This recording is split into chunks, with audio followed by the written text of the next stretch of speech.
In today's video, we're going to be comparing the cameras of the T-Mobile Revvl 8 and the Galaxy A17 5G. Stay tuned.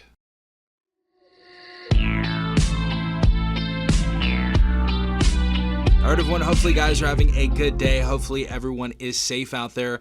I've took some photos, I've took some videos, and we're going to be comparing those on the Revvl 8 and the Galaxy A17 5G, and I'm going to be letting you know which photos look better. First and foremost though, we're going to start off with the specifications of each phone's camera, and then we'll get into the comparison. First off, we have the T-Mobile Revvl 8 right here, and we have a dual camera setup, of course with an LED flash right there, instead of a triple rear-facing camera on the Galaxy A17 5G. But as far as the dual rear-facing cameras, our main camera is going to be a 50 megapixel camera with OIS and of course LED flash. This is also going to be able to record up to 2K at 30 frames per second. For a secondary camera on this, we're going to have a 2 megapixel macro camera. So if you're wanting to take photos of like butterflies and flowers or just things up close, this is going to be one of the cameras on this device you can do that with. And of course the front-facing camera on this device is just going to be a 13 megapixel front-facing camera. Again, capable of recording up to 1080p at 30 frames per second. For the Galaxy A17 5G right here, we have a triple camera setup on the rear. Our main camera is going to be a 50 megapixel wide angle camera. Our secondary is going to be a 5 megapixel ultra wide, and our third is going to be a 2 megapixel macro. We do of course have an LED flash on the back as well, and we can record up to 1080p at 30 frames per second. So yes, we can get a better resolution on the Revvl 8 up to 2K. Now I'm going to be showing you the pictures and videos in a second, but before we start that, I want to talk about my experience with both of these devices, and we'll get into showing you guys that stuff right there. Now, with the Galaxy A17 5G, I thought for the $200 price tag, the photos and the videos actually look very, very good on this. I felt like I got a lot more clarity. You guys will see that in a second. So we're going to get a lot more color from the front and rear facing camera when it comes to videos and photos. On the Revvl 8 right here, super weird. We can shoot up to 2K. However, this camera is much weaker for whatever reason.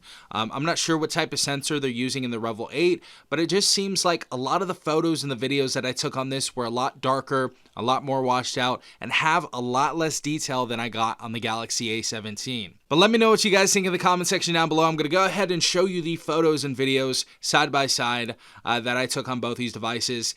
Let me know what you guys think. Alright everyone, so we have the front-facing camera on the T-Mobile Revvl 8 right here. We're shooting at 1080p at 30 frames per second. It doesn't look like we could switch to 60 FPS, but this is what we're getting right here.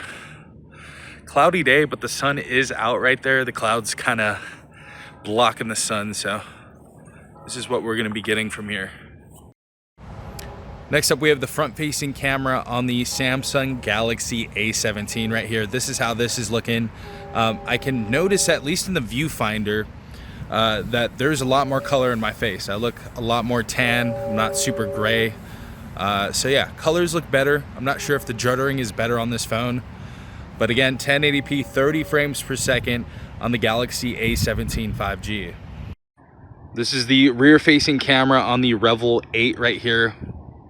1080p, 30 frames per second. And this is how this is looking.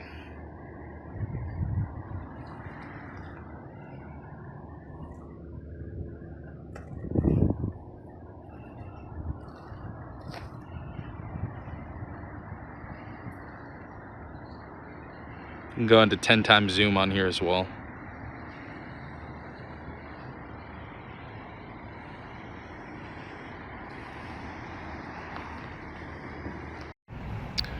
Alright everyone, so we have the rear-facing camera on the Galaxy A17 5G, and this is how we are looking so far. Still looks like we do have that juddering effect when we're panning across a field, but that's even on flagship devices, honestly. So, seen it on like the Pixel 10 and the Pixel 10 Pro, so not crazy to see it on a $200 budget phone, right? But camera looks decent. Colors look great, honestly, for the price tag. But let me know what you guys think in the comment section down below.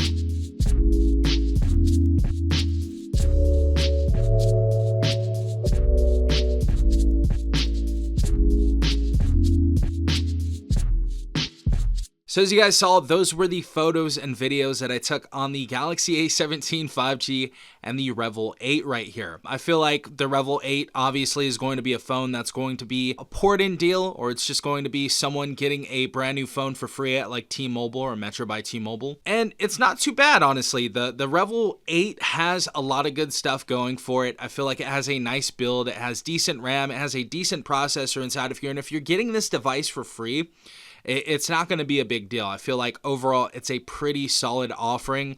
But the Galaxy A17 5G, as you guys saw in the comparison right there, just outshines the Revvl 8. When it comes to color reproduction, when it comes to clarity, like when I'm zooming in on these photos on my phone, you're getting a lot more detail on the Galaxy A17 5G. And the video in general as well has a lot less juddering than the Revvl 8. The Galaxy A17 does have some juddering itself, but it is nothing close to the Galaxy A17 5G. So for this video, I would have to say the Galaxy A17 5G has a much more solid camera.